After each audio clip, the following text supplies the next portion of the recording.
So in the year 2015, Dodge revolutionized the muscle car game altogether. Hellcat, 707 horsepower, Dodge Charger, Dodge Challenger, rear-wheel drive muscle car. Most powerful muscle cars known to man at that point. In 2018, they reinvented the wheel, basically. Dodge Demon, 808 horsepower on pump gas, on 100 octane, 840. We know that. They've got to take things to a whole nother level their last year of owning the Hellcat. And how did they do that? 909 horsepower Hellcat E85 Dodge Challenger, rear-wheel drive muscle car, most powerful muscle car ever known to man. It seems that there's some sort of pattern, don't you think? 707, 808, 909.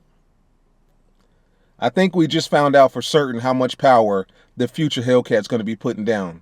Let's talk about it. What is going on, guys? It is your boy Knockout 360 here with another video for you guys. So as you can tell, I'm in the car that makes us a car vlog. You already know what's going down. I come around, let's get into it. Car content, car shows, car reviews, car meets, anything and everything car related happens on this channel. So if you're into that, make sure that you stick around because you're in the right place. For everyone else, hit that subscribe button as well as that notification bell so that you know what's coming out and when it's coming out. Patreon.com/knockout360 for the good stuff that YouTube does not like, but I know you do.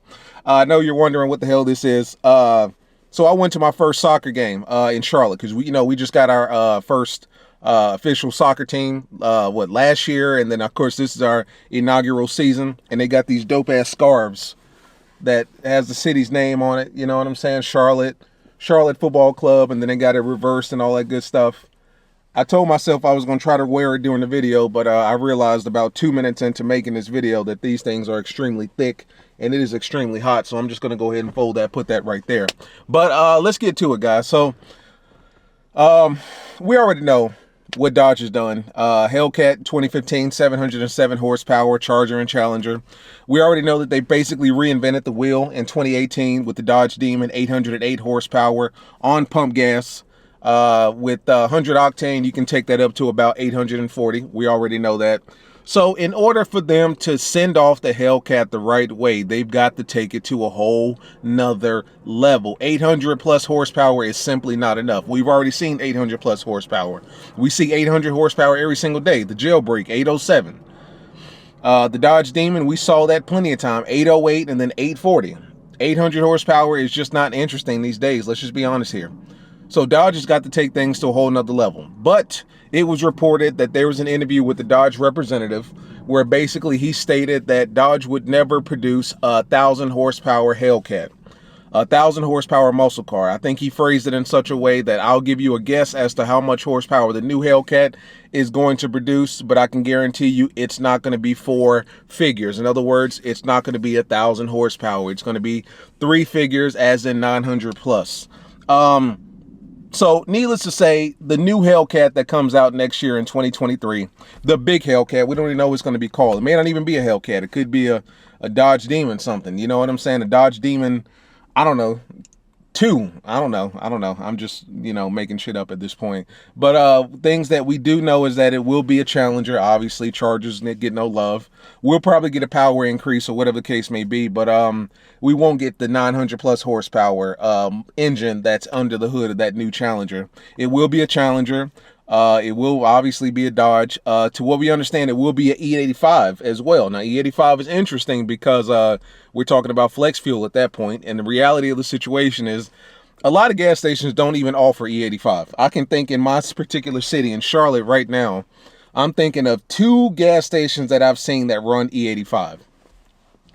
And they both happen to be Sheets, and neither one of them are actually in Charlotte. They're outside of Charlotte. One is in Mooresville, right before you get to Troutman, and then the other one is in Salisbury, which is right outside of like Kannapolis, Concord area, right?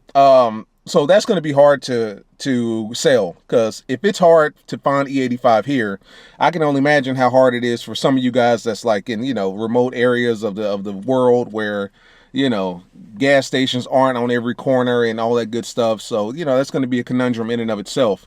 But from what we understand, 909 horsepower Hellcat running on E85 flex fuel, whatever the case may be. Now, so, I'm just doing the math behind it. And I'm just kind of sitting back and I'm looking at the numbers and everything. So in 2015, they dropped to 707. In 2018, they dropped to 808. It just kind of makes sense that in 2023, they've got to drop 909. Now, that could be 909. I don't know how E85s work. Correct me if I'm wrong. I believe that if it's E85, it's got to be E85 all the time. In other words, you can't put regular gasoline in an E85 powered car. But correct me if I'm wrong. I don't know if there's a higher grade of E85 that you can get. And the reason I say that is because, like with the Dodge Demon, you can get regular pump gas, regular 93 premium, and you can do 808 horsepower. But if you get that 100 octane stuff, the good stuff, the quality race gas, you can take that up to 840. And I'm thinking that maybe with the new Challenger Hellcat, now correct me if I'm wrong, my logic may be completely left field, make no sense whatsoever, because I'm not familiar with the E85 platform at all. But maybe in 2023, they're going to drop a 909 horsepower Hellcat Challenger running on E85, and maybe a higher grade of E85 or something like that will take it to 950, 960, 970 plus. Or if there's some possible way that the car can run off of both premium gasoline and E85 somehow or another, I don't know if that's possible. Maybe the stock horsepower will be 909. The stock horsepower will be 909. But then once you put it on the E85, that's when we can get the 950, 960. I don't know. I think that, to be honest with you, 909, when you think about it, and we've talked about this before, you know, with the direct connection and all that stuff, when you do the math with the jailbreaks and even the red eyes, you know, once you get the direct connection programs all the way up to stage 2, and I believe even stage 3, they're talking about a stage 3, and we've talked about that in the past. Your jailbreak is going to be putting down like 885, a little under 900, right? So there's really no incentive to upgrade from what you currently have to what's coming out in the future. So Dodge has to make it worth everyone's time to make that upgrade. You know what I'm saying? Like Dodge has to make it worth everyone's time to go from a 797 red eye to a 900 horsepower Hellcat Challenger, completely buy a brand new car, if that makes sense. Instead of just taking your red eye or your jailbreak down the Dodge and having them install the direct connection kits, they have to make it worth your time in such a way that you want to completely trade in your car and upgrade to a brand new Challenger pushing 950 plus. So 909 can't be the final numbers for the Hellcat that's coming out in 2023. That's got to be your, you know, your, I'm not going to say base model or entry level, but it's just like, that's got to be your kind of on regular gas type of horsepower, if that makes sense. And then maybe if it has some sort of option where you can use a full tank of E85, that's when it goes from 909 to 950 or 975 or hell 980 or something wild. You know what I'm saying? But I don't think 909 is going to be the final horsepower that Hellcat is producing, because it's really no incentive to you guys that already have red eyes and jailbreaks. Because like I said, with the jailbreaks and with the red eyes, you guys have gotten 3 stages worth of direct connection kits that can take your 797 to 885 like it's nothing. So that makes no sense for you. I mean, especially if the car is going to look the exact same on the outside, it's going to look the exact same on the inside. Different colors, different caliper colors, stuff like that is negligent. Like, nobody really cares about that. You know what I'm saying? Nobody's going to trade one car in for another car for the sake of a color.